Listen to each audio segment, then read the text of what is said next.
This is Cashing Out on VSiN, the sports betting network.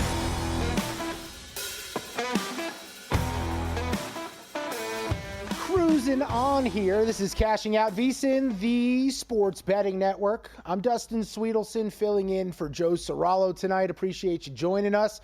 Tuning in however you may be doing it, YouTube TV, Sirius XM 158, and of course the VSiN Watch app, as it's been a crazy day in sports. Aside from the motorsports, the big day, Memorial Day weekend, you had the Coke 600 in NASCAR. Ross Chastain, 35-1 winner. I know Jonathan Von Tobel is going to join me next.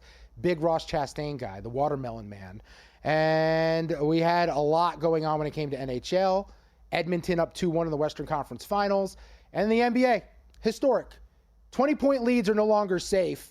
And I think that's where we start with our next guest here. JVT joins me now on the Progressive Guest Line. You know him from Money Moves, weekdays here on VSiN. But, of course, our senior NBA analyst. I still don't know who our junior NBA analyst is, JVT. But the Knicks came back down 20. You and me watched Friday night together as I was not in a good mood, as my New York Knicks lost and went down 0-2. They come back now and win Game 3 in ridiculous fashion, down 20 once again. Biggest takeaways from the comeback, 106-100 for New York. I mean, I don't want to make it too simple, but sometimes it just helps when you have a player of Karl Anthony Towns' caliber to go and take over a fourth quarter, which is kind of what happened, right? I mean, he had 20 points in the fourth quarter, was absolutely brilliant, was creating his own shot, was both hitting shots at the rim, was moving off ball. There was a nifty cut to the basket at one point, in which he scored a really big bucket for him, was hitting shots from deep, despite the fact that Shaq at halftime said he would have fought somebody if he was taking shots like that. The guy was everywhere. He was absolutely brilliant, and that doesn't even, of course, include the, I think, 14 rebounds he ended up with in the game. I thought Cat was brilliant, and sometimes, like, these games just come down to that. Do you have a high-end guy that is going to help you in clutch time get things done?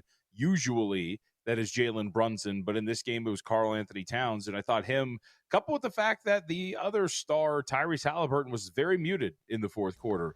I think he ended up with just 4 shot attempts, maybe 5 in the fourth quarter overall. He did hit a 3, but that was really about it. Never really threatened too much, had a nifty runner at 1.2, but he was very quiet, and that's not really what you need when a game is on the line and when you as a team really let up, Dustin. Yeah. So I thought Cat was probably the really big difference there. Yeah, 20 points in the fourth quarter from Big Purr. He took over, and they needed him to because Brunson in the foul trouble. And really, Brunson just wasn't effective either. The offense was getting really bogged down with him controlling so much of the ball and the shot clock. And things opened up when they let Karl Anthony Towns cook.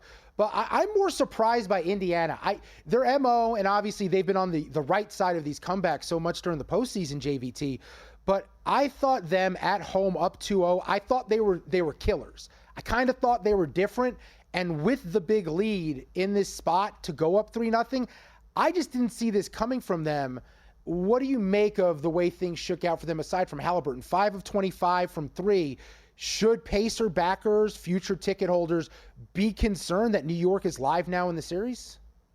I mean, I think you're always concerned because the series is never over, right? And as wild as this postseason has been, as you mentioned, seeing multiple 20-point comebacks, not only just with the same team. Look what Indiana's done with the improbable victories, down 7 with 40 seconds, less than a minute left to go. All the stupid numbers we saw coming out of that first game in this series. I would just be concerned because the series is still going. At this point, the way that this has been, I think anything is possible. And maybe we get the big comeback, whatever it is, over the course of an entire series. So nothing's ever easy.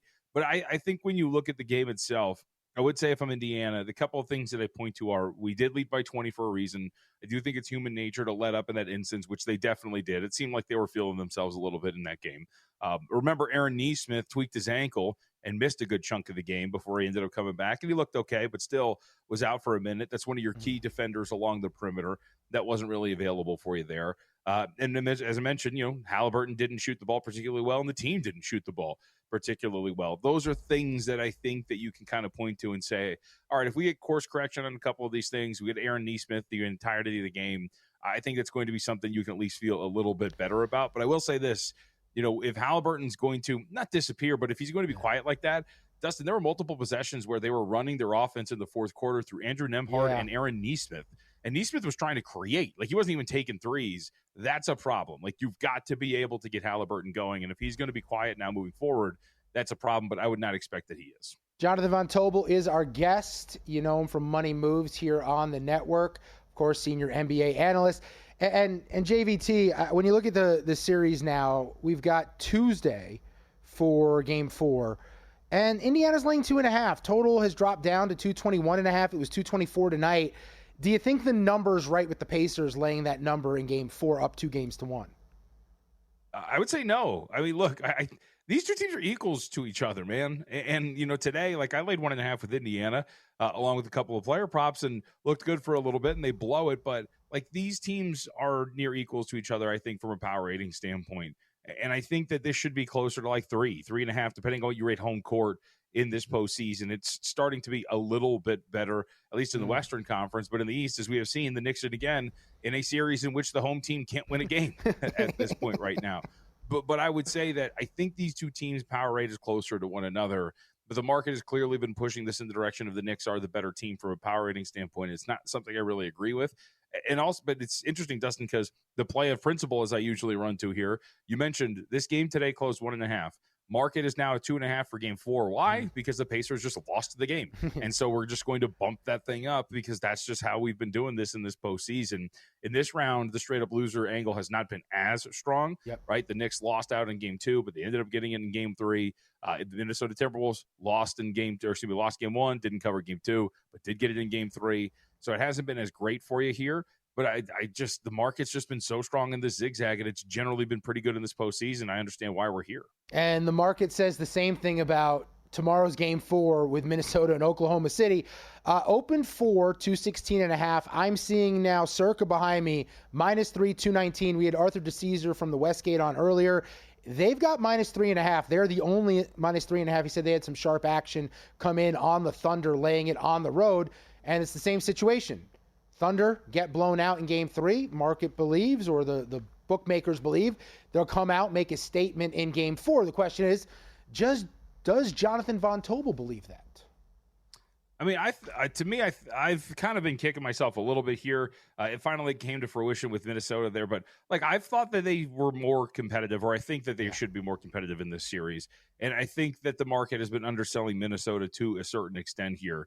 Like they deserve a little bit more credit for how good they can be. We saw that in Game 3. And just think about this. I mean, if we're looking at the number right now, right, and we're doing the general 3, which has kind of been the postseason number for home court, we're talking about this being 9 back in Oklahoma City, Dustin. That just, again, that seems really high to me when the first two games closed in that 7.5, 8 range. I just think that the Timberwolves are closer to Oklahoma City. So I would very much be Timberwolves or pass here. Now, they're not going to shoot the ball the way that they did, over 50% non-garbage time, well over 50% on wide open three-point attempts. That should cool down a little bit. But look, they're very good defensively, and you saw some of that difference there in Game 3. You saw the way that they were defending Shea really bothered him, picking him up a little bit later in the drive, right? Going under screens as opposed to over them, kind of just catching him in the middle of the floor and not letting him get clean space when it comes to those mid-range jumpers. And I thought that really helped them out quite a bit, and they did it without fouling. So obviously the way that game is going to get called is really going to benefit them one way or the other. But I just think that they're better than what we have seen through the first two games. And I think this margin is tied to them with the market's making it. So to me, it would be Minnesota or nothing. All right, when we look at Oklahoma City, big picture, I said I was going to do this before you came on. I was stubborn. I was saying I'm not buying the Thunder. I had all these reasons why. No vets. Question if they're built for the regular season or postseason. I've come back the other way, JVT. Now, I'm at a point where it's not if they win the title this year, it's how many more they win after this year. I'm all in. The suffocating defense, how sustainable it seems, the way they just consistently turn defense into offense, I love this. And then you and I have been kicking around the scenario, what if they trade for Giannis? I'd love them to maybe, if that doesn't happen, get Kevin Durant. He could be the prince that was promised, fulfill the prophecy, bring a title to Oklahoma City. But from a historical perspective, should they go on and win this title, what lessons or what should we think of this Thunder team as a whole for this past year? I mean, I think you hit it on the head. They're an incredible defensive team. They led the league in non-garbage time defensive rating at 107.4 in the postseason against the best of the best. Their defensive rating's down to 105.9. Like, they're giving up fewer points per 100 possessions on defense. It has been their consistent thing that they have done throughout this postseason. Even when everybody was bitching about their performance against the Denver Nuggets, the entire time they were suffocating the life of the Denver Nuggets offense. It was just that their own offense really has not been performing up to snuff. But I would say, look, this is not a perfect team. As we have now seen, Dustin, this is a team that has really struggled away from home. I'll pull up the number for the home road splits for you really quickly. But this is a team that this offense especially has completely disappeared. OKC's net rating in the playoffs, they are plus 10.6 points per 100 possessions, 24.2 in 8 home games, or they've outscored opponents by 24.2 points per 100 possessions. And they have been outscored by 7.5 points per 100 possessions in 6 road games. They've been awful on the road. They've been great at home. That has to be better. And I think historically we might remember that team as that. And I think that's also maybe if they don't win this thing, whether it's losing in the Western Conference Finals or losing to whoever comes out of the East, that is ultimately what's going to be their downfall. But regardless, I don't care if they don't lose another game going forward. They should probably still call for Giannis Antetokounmpo in the offseason. If they get Giannis, we're talking 3 championships minimum. That's where I'm at. He's Jonathan Von Tobel. He joined us on the Progressive Guest Line. Catch him tomorrow solo on Money Moves, noon to 2 p.m. Eastern. Of course, all the articles, vsin.com. He's our senior NBA analyst. I appreciate you, JVT. I will talk to you in the morning. Yep, you got it, buddy. Thank you. That was JVT, who joins us on the Progressive Guest Line. The NBA playoffs are heating up. VSiN, JVT, Kelly Bidlin, Zachary Cohen. Everyone's breaking it down from series odds to matchup breakdowns. You'll find more of our NBA playoff coverage over on the VSiN Watch app. A lot going on. The baseball card on Monday is interesting. I've gave out a few. I have a few more I'm intrigued by. We'll finish up that mano-a-mano with the splits. Some splits McGee action, including another Arizona hitter. That adds to why I love their team total tomorrow. It's cashing out.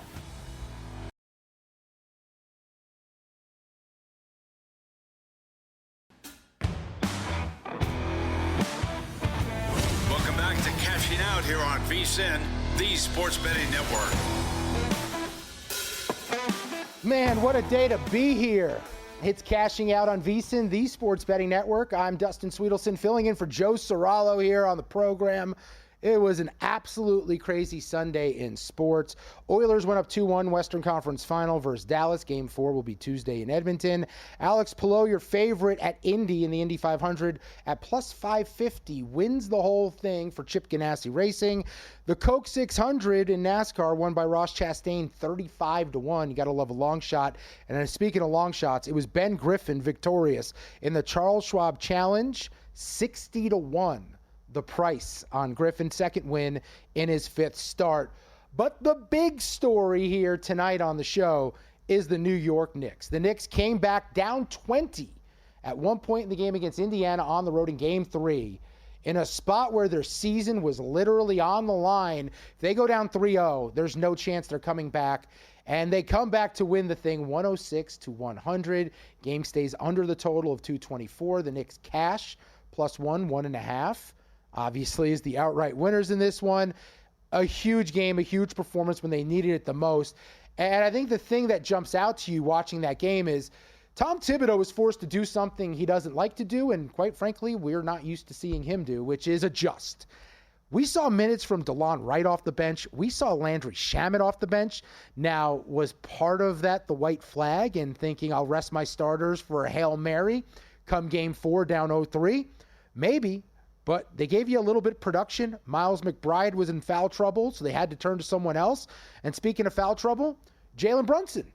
Brunson had issues all day long. The offense got really bogged down with him, and Tom Thibodeau had to adjust. And aside from going to other players off the bench, he turned to Karl Anthony Towns, and Big Purr took over. 20 points in the 4th quarter, ends up going 24-15-1, goes over his PRA, goes over his points, goes over his rebounds, and goes over his three-pointers made. The only ticket that didn't cash on props for Karl Anthony Towns was his assist prop in that regard, but he was awesome. He took over, and he's been a mismatch against Indiana all season long. And I'm not really sure why they haven't just been feeding him over and over again. I know he tends to get in foul trouble, and he tends to do it early, and He kind of gets in his own head and complaining about the calls. But if Karl-Anthony Towns is going to be this version of Cat and he's the right side, the Knicks are a tough matchup for Indiana because Miles Turner doesn't know how to defend him. He has been owning Miles Turner going back a while now. And for Karl-Anthony Towns, this was a massive performance from him on the road against Indiana, where I thought the Pacers were killers. You know, Indiana's upset a couple of teams along the way, including the Knicks in Game 1, that Halliburton shot and that overtime win. As a Knicks fan, I'll tell you that is the worst I've felt after a game since Tom Glavine, 2007, Game 162 for the New York Mets, win and you go to the postseason, and that bum allowed 7 earned runs to the Miami Marlins with the season on the line and didn't make it out of the first inning. That's how bad that loss in Game 1 was. And we could as easily be talking about the Knicks being up here 2-1. Instead, they're down 2-1. But at the same time, had there not been a 20-point comeback tonight, the New York Knicks could be down 3-0 with the season on the line on Tuesday. Their head coach, Tom Thibodeau, talked about that 20-point comeback tonight after the game.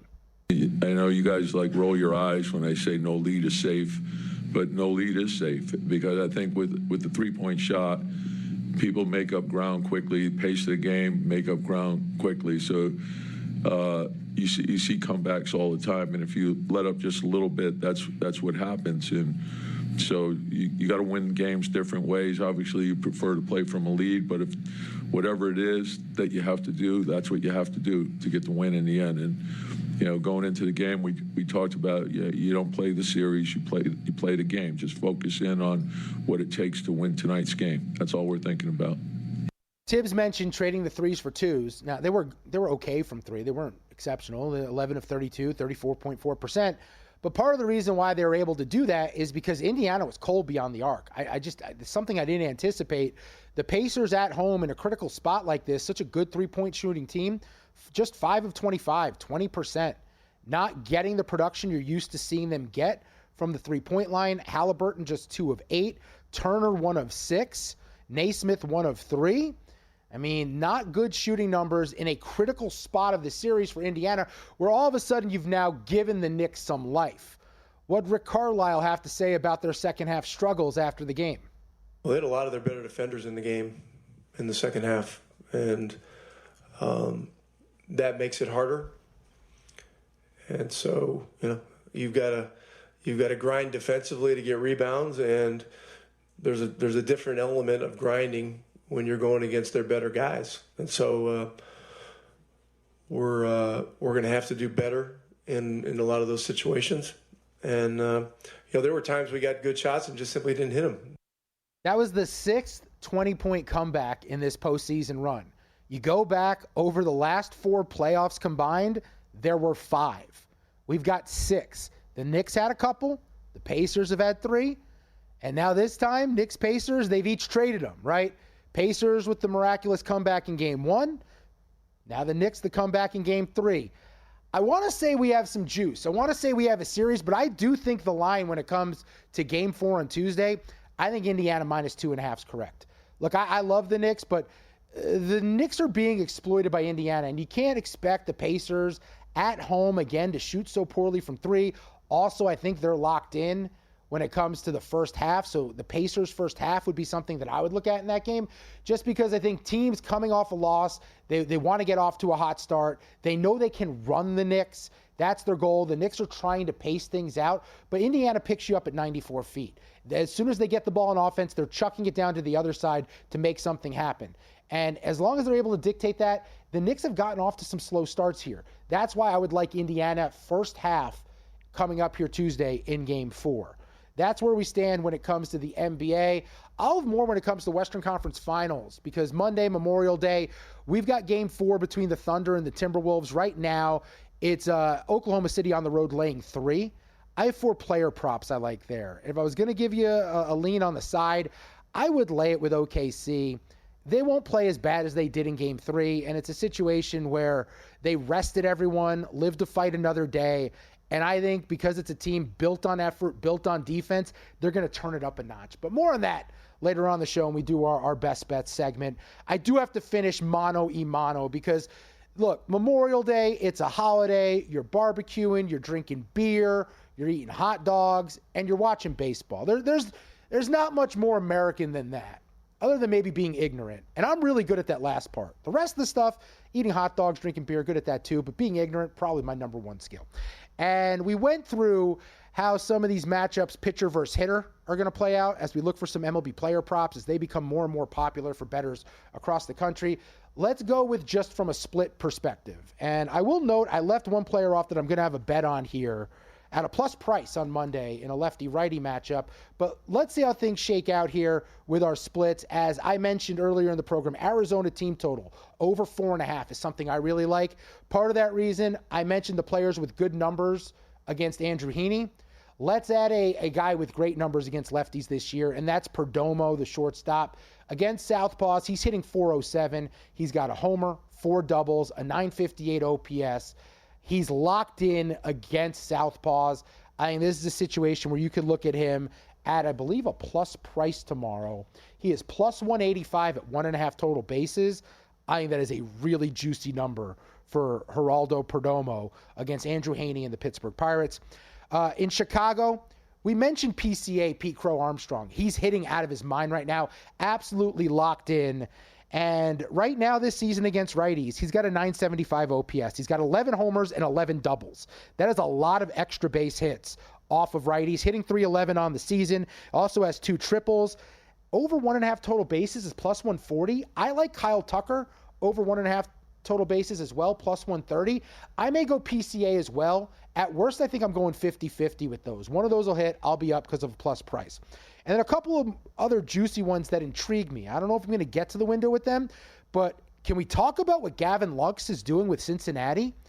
.331 against righties this year. He's got a homer, 14 doubles, .889 OPS. He's someone who's priced at plus 180 tomorrow in a matchup against Kansas City's Michael Lorenzen. Plus 180, I mean, that is a big number against a guy whose splits look like they're good against right-handed pitchers right now. And then I was not paying attention to this. Full disclosure, I had no idea Maikel Garcia was having the year he's having for Kansas City. He is hitting .315 against righties. He's got 4 homers, 11 doubles, .864 OPS. He's over 1.5 total bases tomorrow, plus 145. That's something I do think you have to consider because he's absolutely locked in against righties. Smarter bets with VSiN Pro. Now's the time to join. Join VSiN Pro through May 31st. Lock in 14 months for just $199. You'll get 2 extra months free when you use the promo code checkout. That's less than 50 cents a day. You'll get a daily email with best bets from VSiN hosting guests, betting splits from DraftKings and Circa, 24/7 live video access to the VSiN Watch app, and of course, our NFL betting guide, which comes out this summer. Go to VSiN.com/subscribe and use promo code PRO to sign up now. That's VSIN.com/subscribe. Back at it again. It's Cashing Out. I'm Dustin Swedelson, hanging out at Circa in downtown Las Vegas. Thanks for joining me wherever you may be. VSiN Watch app, YouTube TV, and of course, SiriusXM channel 158. We've had a lot going on today. It's been a crazy day in sports. Thought the baseball card was fun tonight. We'll look at Monday's card coming up here with our next guest. But first, we have to go back and look at what happened in the NBA, and we'll also touch on the Western Conference Final with Oklahoma City favored on the road once again, -3 at Minnesota. All of that and more coming your way here as Scott Spreitzer, my good buddy who I've known now for like 10 years. Can you believe that, Scott, joins us on the Progressive Guest Line. Scott, thanks as always for doing this. Before we get started, I just should note, when I first started getting into betting, obviously everyone knows Patrick Maher. I was his producer for a very long time. He's the one who got me into betting. But then next was Scott Spreitzer. And Scott Spreitzer is a guy who's been doing this, a legend in the game, came out to Vegas at a young age, has made a living as a gambler, as a bettor. And you said to me when I first started betting, you have my number. Anytime you want to run something by me, feel free to hit me up. I'll tell you if I like it or not, what the thought is. And you really helped me learn betting. And now I'm sitting here today. And I just want to say thank you. Thank you for being cool and awesome always. And just being my friend in general as we talk about Chinese restaurants to eat at in Las Vegas. Because the gambling space has kind of changed. And not everyone's like that. And you were welcoming from day one. And I just want people to know you're a great guy. And I appreciate that. Well, gosh darn it, I'm glad the Knicks won because I'd hate to see what the other intro was. No, Scott, if the Knicks lost, I'd be crying on the air, begging you to come help me because I was ready to start this show with the New York Knicks. It's over. You have to fire Tom Thibodeau. You hire Mike Malone. Karl Anthony Towns is an unserious player. And Jalen Brunson just bogs down the offense too much. You can't run things through him because he's just chucking it to someone with 5 seconds on the shot clock. Luckily, I didn't have to do any of that because the Knicks came back down 20. They won 106-100. Game stays under the total of 224. And I know you had the Knicks. Take us through your night monitoring your bet where I'm sure you didn't think it was going to come to fruition. I like the way it started, the opening quarter. And then when things started to fall apart and into the third quarter, they just looked like they were going to be dead to rights. Cat wasn't really doing much at the time that I decided to turn it off for a while. And I wasn't involved with any in-game betting. I was ticked off a little bit. And I don't usually get me, Dustin, I don't get emotional. And I always say, just don't get emotional with sports betting. But it was one of those bets where I was like, I didn't have to go with the Knicks, but I did. And I should have probably just looked a little harder and passed. But then I look at my phone and I see the score and they're, within a couple of points, flip it back on. And since the game went final and doing this show with you, I went back because I record all the games. I went back and I watched like midway point of the third quarter through the final buzzer. And I think what shocks me the most about this year's playoffs, Dustin, is how quickly a team can lose who they are. They can lose their personality. We could start real quickly. I'll make it real quick. But as an example, the Boston Celtics against the New York Knicks. They lose a very close game they could have won because they go 15 for 60 from the three-point line. But that's what Boston does. They lost a lot of games second half of the season, and they lost a lot of them in ugly fashion. But they never stopped being who they were. Well, they let it get between their ears, and they kind of stopped from that point on, and they looked like they were really not sure of themselves. And we're seeing it now with Indiana tonight or on Monday night. We saw a situation where a situation where they go up big and the Knicks get them into a half-court game, and they're not a good half-court team. And I'm like, well, thankfully they did that, but they were so easily swayed off of their norm. That's what kind of blew me away. We saw it in the last game over the weekend with OKC and Minnesota. OKC predicates their offense off of great defensive play, steals. They had a 53-20 points off turnovers advantage through the first two games. And all of a sudden, they quit really going after the ball handler. Then it got out of hand, of course, in the second half where they got blown out. It's just amazing to me to see teams lose what got them here so quickly when certain adjustments are made by other teams. I was with you. I was like, Tibbs, they got to get rid of this guy. Then he comes back and wins it for us, Dustin, so I was happy. Yeah, and Indiana, you're talking about identity. I thought they were killers, Scott. I thought they were assassins. I thought that they had such a golden opportunity to go up 3-0, and you still have more games at home here. Like, you could have put the Knicks away tonight. You could have ended the season. However, Game 4 is coming up Tuesday. Indiana's laying 2.5. Total's 221.5. Not official play, but just general thoughts on that being the line. It feels right to me. Does it feel right to you? It does. I lean towards Indiana right now, and I'll decide, in the next 24 hours. But it's probably going to be Indiana or nothing for me in that particular game. I mean, are you going to get another 20-point night in 11 minutes in the fourth quarter out of Cat? 8 rebounds in the fourth quarter. I mean, he had 2 points, no rebounds in 5 minutes of the fourth quarter in Game 2. And also, you had a Pacers team that had 14 first-half fast break points tonight, and they only ended up with 2 in the second half. The bench for New York outscored Indiana 15-4 over the final 2 quarters. And I'm not sure if Tibbs meant to go to the bench as much as he did, or if he had to in certain situations. So I think too many things had to happen out of the norm for the Knicks to steal another win in Indianapolis. I mean, are we going to be shocked? Of course not by watching this year's playoffs. But again, it's going to be Indiana or nothing for me, and I'll make up my mind probably by midday Monday on what I'm going to do. But I think the number's probably not going to jump around a whole lot. Scott Sprites are with us at Scott Wins on Twitter, DocSports.com, handicapper. Going to get his thoughts on the Western Conference Final. But first, Edge Boost is the first ever bank account built for bettors, ensuring all gambling transactions are approved. No usage fees, no minimums. Earn cashback rewards, 100% approval for all betting deposits. Sign up today at edgeboost.bet with promo code CASH. Deposit $25 and Edge Boost will match the deposit. All you got to do is go to edgeboost.bet. So, Scott, I mentioned Western Conference Final Game 4 coming up on Monday. Oklahoma City 3-point favorites. Total is 219. Minnesota coming off a dominating performance in Game 3. Is that repeatable against the Thunder team that has been super dangerous on both ends of the floor all year? What do you think of the number, and what do you think about betting? Yeah, I had Minnesota on Saturday, did not see them winning like the way that they did. I thought it was going to be a much closer game and they'd find a way to win and get back in that series. But I also had said to a couple of other bettors when we're texting back and forth, I kept saying about that game that, after the game was over, that I don't care if OKC's laying 3. That's the side I'm going to be with, is OKC -3. Also kind of like the under a little bit here. Here's why I don't think they're going to do it again. First of all, you've got, again, Minnesota, their sloppiness in the first 2 games. OKC did what they do all year. They were able to force a bunch of turnovers at one end, turn them into points at the other, plus 33 points differential in points off of turnovers in those 2 games. And then Minnesota comes out, OKC lays off a little bit. Minnesota only turned the ball over 10 times. Now, part of that reason was because it ended up being such a blowout. But when they were building that blowout lead, they were not getting the kind of pressure defensively that they got on the T-Wolves in the opening 2 games. It's going to be interesting to see how Naz Reid does. I threw his name out there because in the first 2 games, he was 0 for 14 from the 3-point line combined. He's a 41% shooter at home this season from beyond the 3-point line, and he shot well in Game 3. So I think what you're going to have to do is make sure Ant Edwards can't penetrate drive like he did in Game 3 and then kick it out to Naz Reid or kick it out to Julius Randle. I mean, that team shot lights. Everybody was shooting well from the deep perimeter for the T-Wolves. I think Conley was the worst at like 2 for 6. That's how good they shot.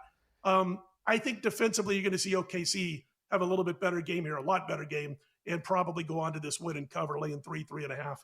All right, how about baseball? Because Memorial Day holiday, we've got some day baseball. We've got a card that's interesting. I'm not going to say it's a good card. Interesting card. And one game that jumps out, interesting pitching matchup. Kevin Gossman on the road at Texas. Blue Jays plus 136. It's Jacob deGrom at home for the Rangers, minus 162 favorites. And that total is 7.5. What are we going to do there? Yeah, you can find anywhere from $1.52 to $1.62 as of now when we speak. And I like Texas. I don't mind laying that price on the money line. The Blue Jays have lost 3 straight. They're 9-15 on the road after getting hammered at Tampa on Sunday. The crazy thing is about the Blue Jays, and I don't know if I should give credit to Tampa's pitching or knock the Blue Jays, but how do you score 2 runs in 3 games at George Steinbrenner Field? Yeah. They went 14 for 88, Dustin, 14 for 88 at the plate, $1.59 team batting average. Oh, here's your reward. You're going to go up against Jacob deGrom on Monday afternoon, and I have to get ready quick for that. He's been phenomenal.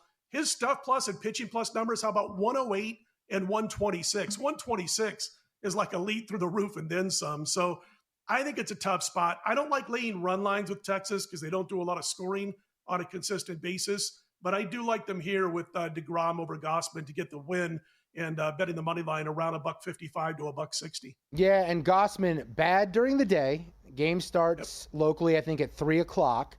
And he's bad on the road. So I like your play of Texas. I think I'm going to end up going with a no run in the first inning, minus 135, because Texas bats probably won't get to Gossman until the second time through. But I like your play. Texas would be the only side I'd go looking at Blue Jays and Rangers on Memorial Day Monday. Scott, you're the best. I will talk to you on Wednesday night on Mad Dog Sports Radio and VSiN Live. Thanks, Dustin. I appreciate it. Anytime, man. Always good to be with you. He's Scott Spreitzer. Give him a follow at Scott Wins. And, of course, check him out at DocSports.com, a partner here of us over on VSiN.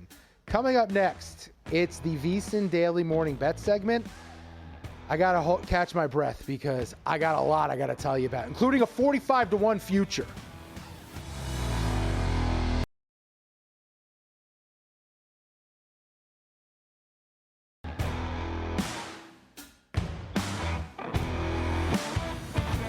Welcome back to Cashing Out here on VSiN, the Sports Betting Network. VSiN, the Sports Betting Network. Welcome back into Cashing Out. I'm Dustin Swedelson. It has been a fun night to be here. And I say that as a New York Knicks fan because they won. Had they lost, I think the content would have actually been better. I would have been angry. I would have been screaming. But full disclosure, it's normally my bedtime around now, and I did not bring my blood pressure medicine with me to the studio. So we could have had an emergency room situation where Medics would have had to come in and take me out of the studio because I had a heart attack.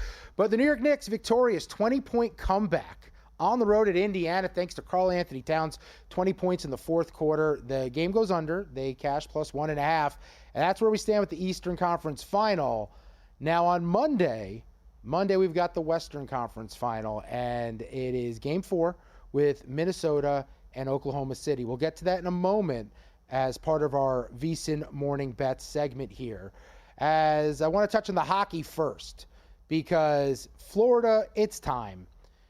They're not going to play with their food. This is a championship team, the Florida Panthers, and when it comes to Game 4 against Carolina in Sunrise, I do believe it's the Panthers getting it done. And Jonathan Davis, VSiN NHL analyst, you read his articles over at VSiN.com all the time, having an awesome run in the postseason. He agrees with me. He likes Florida. He'd lay that puck line. You can get plus 150 on Florida. They're minus 170 on the money line. Total is 5.5. Look, this is just a different class, a different style for Carolina to fight here. They're just not built for what Florida's capable of doing. Of course, Florida has Bobrovsky in goal, but they also have too much firepower. Team that got healthier, found its way once again late in the season. And when you look at the Hurricanes, the path to getting here for Carolina wasn't all that impressive, right? Florida had to go through at least a tougher team in Toronto that, pushed them to the brink. When it comes to Carolina, the Hurricanes just don't have enough offense, and they got lucky that they took on New Jersey in the first round, obviously without a lot of their offensive star power, without some defensemen just facing injuries and no offense in general. And then they took on Washington and the Capitals, which were a great story this year, Ovechkin and all the hype around him passing Gretzky. But the reality is, while the label says that the Washington Capitals were a 1 seed, they were not a true 1 seed. They didn't have the talent of a 1 seed. And Florida is a team that has the talent of a 1 seed. They're going to prove it, and they'll put Carolina away on Monday. In fact, Jonathan Davis also said he'd like to lay even 2.5 and get a bigger plus price on the Panthers. But the big one that's going to have my attention and a lot of people's attention, Game 4 of the Western Conference Finals. Oklahoma City coming off as bad of a loss as we've seen them have. They are laying 3 at Minnesota. That total is 219. You want to go money line on Oklahoma City, it's minus 148, plus $1.24 on Minnesota. If I was going to bet the side or total, I would lay the 3 with the Thunder, but instead I've got 4 player props for you. The first one's going to be Naz Reid. We'll go Naz Reid over 17.5 points and rebounds combined. Look, bench players traditionally play better at home. He also fits the game flow better if Oklahoma City bounces back and starts to run, where I think Gobert could get pulled off the floor. We've seen that happen from time to time. And Naz Reid, his ability to stretch the floor, hit some threes. He can still get boards, had 8 the other night. I think this is a situation where Naz Reid fits what Minnesota wants to do. They don't want to go down 3-1, so if they're going to have to run with the Thunder, Naz Reid's going to be pivotal. And also, Randall got right in Game 3. I expect Oklahoma City to kind of key in and focus on Randall a little bit more because they know that that's a pivotal piece for Minnesota if they're going to win this game. That could open up more looks on Reid with less attention on him. He had 18 in Game 3 and Game 2. I think he goes over 17.5 points and rebounds on Memorial Day Monday. Also, this is part of our best bets, and best bets are always brought to you by GBank. Want to introduce to you the $500 trifecta from GBank, First Bet, and VSiN. All you need to do is open a GBank Visa signature card.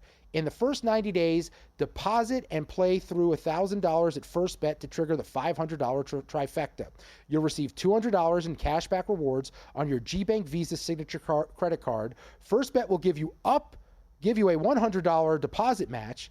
Plus, VSiN completes the trifecta with a free VSiN Pro subscription through August 31st, a $200 value. That's the $500 trifecta from GBank, First Bet, and VSiN. Head to VSiN.com/GBank. That's VSIN.com/GBank. This one-time promotion is limited to customers opening a new account in response to this offer and will not apply to requests to convert existing accounts. Apply today. Terms and conditions apply. It's a great deal. And you know what's a great deal? Betting the under on Mike Conley on Monday.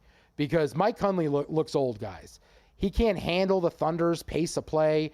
His points, rebounds, and assists combined is set at 13.5. I'm going under on that. Chris Finch cannot afford to leave Mike Conley on the floor. He's not impacting the game. Terrence Shannon, a rookie off the bench, had a really good game in Game 3, 15 points, 9 in the second quarter.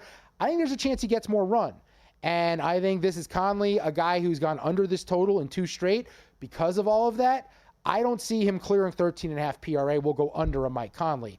Now let's shift over to the Thunder side of things for Game 4, as we're going to lay heavy juice here, but I think it's worthy.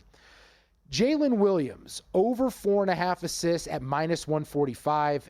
He went over this in games 1 and 2. He only played 25 minutes in Game 4. It was a blowout, so he was never going to clear this number. He went over this number in all 4 regular season games against Minnesota. So that makes him 6 of 7 to the over on this assist prop of over 4.5 between the regular season and the postseason. Jalen Williams is a play for me that I love on Monday. And then SGA. You can look for a lot of ways to back a star player coming off a loss in a key playoff matchup. But I think with this team built around SGA and his mindset of hustle and effort, I like his over 11.5 rebounds and assists at -135. I think you're going to see a lot more ball movement from Oklahoma City. You're going to see a lot more selfless play. You're going to see a lot more crashing the glass. All of that plays into SGA going over 11.5 rebounds and assists. He's cleared this in 5 of his last 6 games coming off of a loss. Let me say that again. Coming off a loss, he's cleared it in 5 of his last 6. The only one he didn't was when they blew out Denver in Game 7, where he didn't really have to do much late in that game. In the regular season versus Minnesota, he went 18, 16, 17, and 5, so that's over in 3 of 4 when it comes to 11.5 rebounds and assists. I love that for SGA come Monday. It's VSiN, the Sports Betting Network. I'm Dustin Swedelson. It is our VSiN Morning Bets. And of course, if you want to know where the money's going when it comes to placing your bets, you got to check out the VSiN Splits page. Unlike other sources, our betting splits come straight from Circa and DraftKings Sportsbooks that'll give you the insight so you can see where the sharp action is landing. Circa is known for taking big bets, so you see where the pros are moving the numbers, and DraftKings gives you more of a national exposure to where the money is going on every bet. See the percentage of bets versus percentage of handle on every game across every major sport, helping make you a smarter, more informed bettor. All you got to do is go to vsin.com/subscribe, and you can get the betting splits for as little as $9.99. As we close up shop here, some baseball plays I like here for Memorial Day Monday. Arizona Diamondbacks team total over 4.5. Andrew Heaney's on the bump for the Pittsburgh Pirates, and while he's having a good year, he's not a guy I trust to keep this up. He doesn't have overpowering stuff. And the Diamondbacks just have a lot of lefty killers in the lineup. And they have a bunch of guys that have seen the ball and done well against Heaney in pretty good sample sizes. Ketel Marte's got a homer off of him. Naylor's got a couple of doubles off of him. Lourdes Gurriel is great against him. Perdomo's killing lefties for Arizona. And Randall Grichuk has made a career of killing southpaws. So the market tells you with Arizona a -192 favorite, the total's at 9, that the expectation is Arizona is going to go off here. I like team total over 4.5 at -137 juice. Some player props that jump out to me, we're going to go plus money because you don't have to be right as often when you're betting a lot of these plus money prices. The first one is a guy I expect to stay hot for Baltimore, and that is Ryan O'Hearn. Baltimore is hosting St. Louis and Eric Fetty.